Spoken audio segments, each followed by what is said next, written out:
Ma'am అట్లాగే clutter ఉంటుంది కదా, అది కూడా ఎనర్జీస్ని డ్రైన్ చేస్తుందా? అంటే మన ఇళ్ళల్లో ఉండేది కానీ. క్లటర్ ఎనర్జీస్ ని ట్రాప్ చేయిస్తుంది. క్లటర్ అంటే ఏంటి? చెత్త. అవును, మనం ఎక్కడ అవును, చాలా మంది బట్టలని కుప్పల్లా అవును, పెట్టేస్తారు. అవును. అలాంటివన్నీ ఉంటే అక్కడ ఎనర్జీస్ ట్రాప్ అయిపోతుంది. సపోజ్ పాజిటివ్ జోన్లో సౌత్ ఈస్ట్లో బెడ్రూమ్ ఉందనుకోండి, ఎగ్జాంపుల్ ఇస్తున్నాను. సౌత్ ఈస్ట్ మనకి ఫైనాన్స్ జోన్ అది. ఉమ్, దాంట్లో వాళ్ళు అంతా ఎక్కడ లేని చెత్త చెదారం అంతా నింపి పెట్టారు. అవును. అప్పుడు ఏమవుతుంది?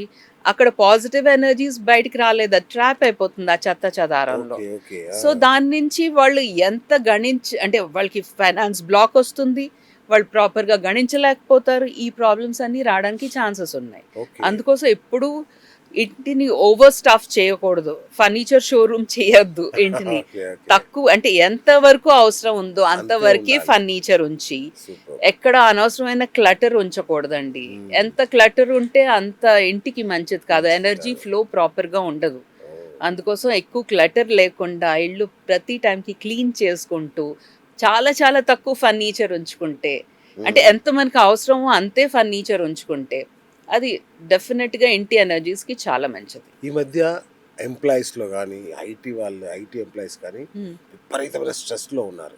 హ్మ్. అఫ్ కోర్స్ వాళ్ళు ఎప్పుడు ఉంటారు కానీ ఈ మధ్య ఇంకా తెలుసు, రీజన్స్ మీకు కూడా తెలుసు. హ్మ్. విపరీతమైన స్ట్రెస్ లెవెల్స్తో ఇబ్బంది పడుతున్నారు. హ్మ్. అంటే ఏమైనా ఎనర్జీ బ్యాలెన్స్ చేస్తే ఇంట్లో ఈ స్ట్రెస్ లెవెల్స్ తగ్గే అవకాశం ఏమైనా ఉంటుందా అండి? డెఫినెట్గా అండి. అవునా? నార్మలీ వాస్తు పురుషుడు బ్రెయిన్ నార్త్ ఈస్ట్లో ఉందంట. ఓకే. సో మనకి మెంటల్ డిస్టర్బెన్స్ అయినా స్ట్రెస్ అయినా ఏదైనా సౌత్, మెంటల్ డిస్టర్బెన్స్ అయినా స్ట్రెస్ అయినా ఏదైనా నార్త్ ఈస్ట్ నుంచే వస్తుంది. ఓకే. నార్త్ ఈస్ట్లో హెవీ ఫర్నిచర్ పెట్టారనుకోండి, ఉమ్, డెఫినెట్లీ స్ట్రెస్ లెవెల్స్ ఇంక్రీజ్ అవుతుంది, వాళ్ళకి అవును. క్లారిటీ ఆఫ్ థాట్స్ రావు, వాళ్ళు ప్రాపర్గా ఒక అంటే ఏదైనా డిసిషన్ మేక్ చేయలేరు. ఉమ్, ఇలాంటి ప్రాబ్లమ్స్ అన్నీ వస్తాయి. ఓకే. అందుకోసం నార్త్ ఈస్ట్ని ఎంత లైట్గా ఉంచితే అంత మంచిది. నార్త్ ఈస్ట్లో రెడ్, ఇంకా ఆరెంజ్, పింక్ కలర్స్ లాంటి కలర్స్ యూస్ చేయకూడదు, అది ఉమ్, కూడా స్ట్రెస్కి రీజన్ అవుతుంది. ఒక చిన్న ఎగ్జాంపుల్ చెప్తానండి. Okay.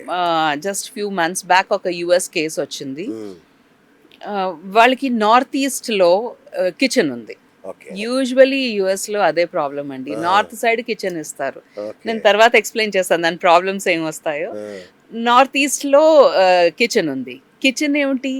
Fire zone. Um, north east ఏంటి? Water zone. సో మన బుర్ర మీద అగ్ని పెడితే ఎంత, అంటే ఏ రకమైన అంతే కదండి. టెన్షన్, అవును. ఏ రకమైన ప్రాబ్లమ్స్ వస్తాయో అలాంటి ప్రాబ్లమ్స్ ఆ ఇంట్లో ఉన్న వాళ్ళు ఫేస్ చేస్తున్నారు. వా, అతనికి ఎంత మెంటల్ టెన్షన్ అయిపోయిందంటే ఇంకా నేను జాబ్ వద్దు, నేను చెయ్యలేను అన్న పరిస్థితి వచ్చింది. ఆ, అప్పుడు వాళ్ళు నా దగ్గర వచ్చారు. వాళ్ళకి నార్త్ ఈస్ట్ కిచెన్ అయితే మార్చలేము, కానీ రెమెడియల్ పరంగా వాళ్ళకి కొంచెం తశాంతి చేయడం అయింది. ఉమ్, దాని నుంచి ఫీడ్బ్యాక్ వచ్చింది, మొన్ననే వచ్చింది ఏంటంటే కొంచెం అంటే నైస్. బెటర్గా ఫీల్ అవుతున్నారు అని. సూపర్. యా. మ్యామ్ బేసిక్గా మన దగ్గర ఎనర్జీ బ్యాలెన్స్ చేయించుకున్నాక మీరు వచ్చి, లేదంటే ఏమన్నా పరిహారాలు చేయించుకున్నాక రిజల్ట్ రావడానికి ఎంత టైం పడుతుంది మ్యామ్? నార్మలీ 3 to 4 months అవునా? పడుతుందండి. 3 to 4 ఓకే. months, ఎందుకంటే అక్కడ ఎనర్జీ అంతా బ్యాలెన్స్ అవ్వాలి. ఓ, ఇదే మ్యాజిక్ వ్యాండ్ కాదు కదా, వెంటనే చేసాం రైట్. అయిపోయింది అని. అవును. కొంచెం టైం పడుతుందండి. ఎనర్జీస్ బ్యాలెన్స్ అయ్యి వాళ్ళకి రిజల్ట్స్ కనబడడానికి అట్లీస్ట్ 3 నుంచి 4 నెలలు పడుతుంది. మీరన్నట్టుగా ఇంతకుముందు ఒక మాట చెప్పారు. హ్మ్. ఇంట్లో సుందరకాండ చేయండి అని ఒక మాట అన్నారు. హ్మ్. అంటే ఏంటి, ఇంట్లో నిత్యం ఆధ్యాత్మిక సాధన కనుక చేస్తే అంటే ఎనర్జీ లెవెల్స్ కానీ పాజిటివ్ వైబ్స్ కానీ పెరుగుతాయా? ఏమవుతుంది? డెఫినెట్‌గా. అంటే నేను ఒక ఎగ్జాంపుల్‌గా సుందరాకాండ్ ఆ, చెప్పాం. ఏ రిలీజియన్ వాళ్ళు వాళ్ళ రైట్. రిలేటెడ్ ఏదైనా అంటే ప్రేయర్స్ అయినా ఏదైనాను పొద్దున్న వేళ ఓ 15-20 మినిట్స్ ప్లే చేసినా ఓకే. పాజిటివ్ వైబ్రేషన్స్ వస్తాయి, పాజిటివ్ ఎనర్జీ స్ప్రెడ్ అవుతుంది. ఓ, డెఫినెట్‌గా అది ఇంటికి చాలా మంచిది. ఓకే. వాళ్ళకి చాలా పీస్ ఆఫ్ మైండ్ వచ్చి వాళ్ళకి ఒక రకమైన ఉత్సాహంగా, ఉల్లాసంగా అనిపిస్తుంది రోజల్లా. మనం ఒక ఇల్లు అంటే కోట్ల రూపాయల వ్యవహారం. హ్మ్. రైట్. కోట్లు పెట్టి చాలా మంది అయితే ఇది ఎంత ఖర్చు పెడతారో చెప్పలేం. రైట్. అంత ఖర్చు పెట్టి చేసే ఇంట్లో హ్మ్. ఒకవేళ ఈ వాస్తు ఇంబ్యాలెన్సెస్ ఉన్నాయి అనుకోండి, హ్మ్. జస్ట్ ఈ ఆధ్యాత్మిక సాధనలు పూజలతో అవి సెట్ అయిపోతాయా? లేదండి.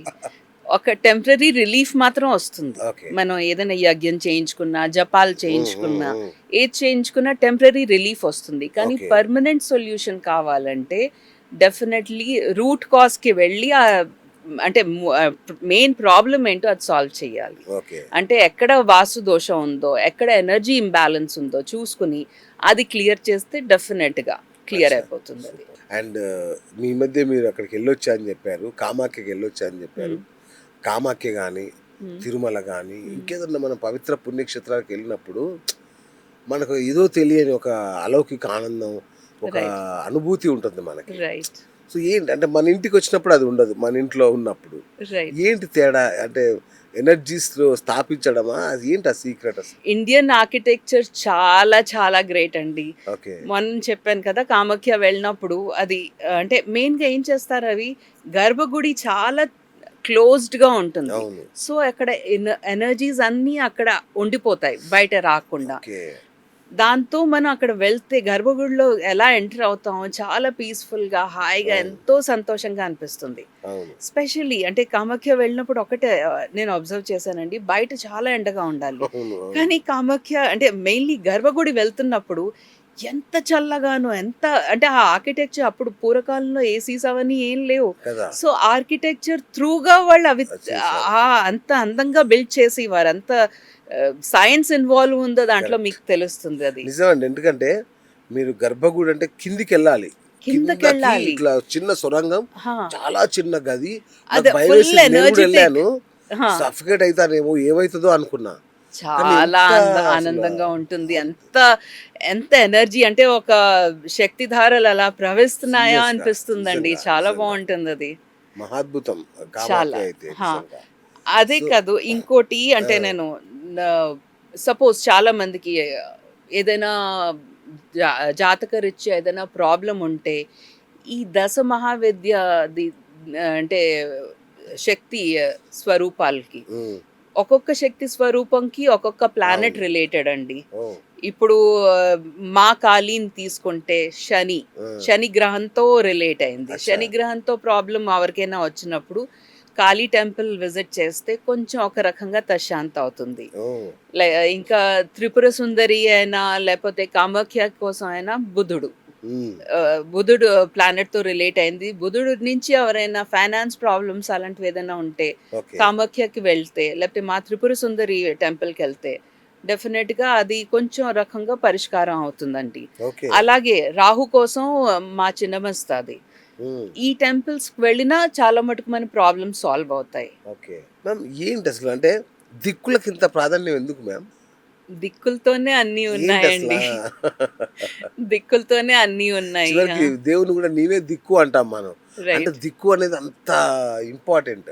ఏంటి చాలా అసలు? చాలా ఇంపార్టెంట్. మనం దిక్కుల్ని ప్రాపర్గా చూసుకొని దాంట్లో ఏ రకమైన ఎనర్జీ ఇంబ్యాలెన్స్ లేకుండా చూసుకుంటే ఓకే. మనం ఏది కోరుకుంటే అది వస్తుంది. అది రియల్గా ప్రాక్టికల్గా అది ఓకే. మీ నార్త్ సరిగ్గా చూసుకుంటే నార్త్లో ఏ రకమైన వాస్తు దోషాలు లేకపోతే వాస్తు దోషాలు ఎలాంటివి ఉంటాయి, కమోడ్ ఉంటుంది నార్త్లో, లేకపోతే రెడ్ ఆరెంజ్ పింక్ కలర్స్ లాంటి ప్రాబ్లమ్స్ ఉంటాయి. ఓకే. లైక్ చాలా మంది అంటే యుఎస్లో వాటిలోను కిచెన్స్ నార్మలీ నార్త్లో ఉంటుంది. ఉమ్, అంటే వాటర్ జోన్లో మీరు అగ్ని అగ్ని తీసుకొస్తున్నారు, తీసుకొస్తారు. ప్రాబ్లం అవుతుంది. ఇలాంటి ఇంబ్యాలెన్స్ వస్తే మీకు ఫైనాన్స్ రావడం ప్రాబ్లం అయిపోతుంది.